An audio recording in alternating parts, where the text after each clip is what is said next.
Hola, mi nombre es Alfa María de la Peña, soy del grupo 108.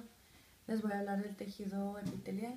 Principalmente existen dos tipos de tejidos epitelial, que son el de reversimiento y el glandular. El de reversimiento es, es aquel que cubre toda la superficie del cuerpo, ya sea en la cavidad, ya sea en el exterior como la piel o en las cavidades internas como el sistema respiratorio o el digestivo. El tejido epitelial glandular es el que lo conforman la capa de las glándulas secretoras, además de tener la función de cubrir. También secretan distintas sustancias, dependen de la glándula que lo compone. Los epitelios de reversimiento se clasifican según dos criterios, que son las capas de la célula y las que forman estas capas. Según las capas pueden haber epitelios monocapa cuando solo tienen una capa de células epiteliales o epitelios multicapa cuando son más de una.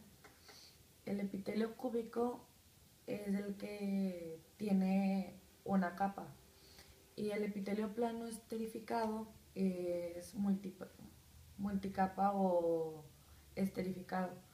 Pueden haber también tipos de epitelios planos cuando la célula es plana, existen epitelios cúbicos, los epitelios cilíndricos. En ocasiones también existen los epitelios cilíndricos que tienen características principales como los cilios o ciertas células identificadas en el tejido. Epitelios glandulares principalmente son tres grupos y los identificamos según la secreción. Los podemos separar y son el apocrino. El apocrino es cuando al secretar la sustancia pide una parte a la célula. La célula de esta consta de regeneración. Los epitelios holocrinos son aquellos que para secretar las sustancias se perderán la célula completa y deben estar constantes regenerándose. Los, los merocrinos para secretar sustancias las liberan en medio sin producir daño a las células y duran más tiempo intactas. A pesar de ver distintos tipos de epitelios, dando de forma o función existen ciertas cosas que son similares entre ellos. Existen cosas que definen a un epitelio, que es la forma en la que están unidas, y las formas que se unen a las células pueden ser cuatro estructuras, que son las uniones estrechas, que se encuentran en la parte superior de la célula debido a la interacción de proteínas que se encuentran. Las uniones adherentes son las que se dan por la interacción de proteínas.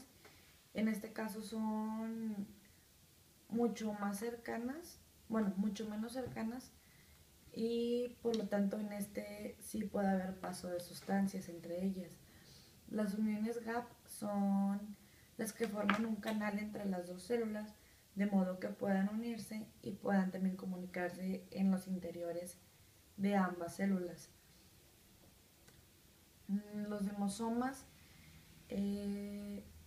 son los que están en la superficie sobre la lámina basal, y este permite el soporte de lo que es toda la estructura. Una característica de los epitelios son las especializaciones de la membrana. Las zonas de la membrana que adoptan distintas formas y cumplen ciertas funciones. Ejemplo de estas son las microvellosidades, que son proyecciones de citoplasma de aumentar la superficie celular. Otro tipo de estas son los cilios. Los cilios son más largos que las microvellosidades y tienen principalmente una necesidad de movimiento. Tienen un microtúbulo que permite el movimiento que sea de un lado a otro. Para este permite que arrastren sustancias que pueden encontrarse sobre el epitelio. Y por último tenemos la especialización de membrana, de los estereocilios.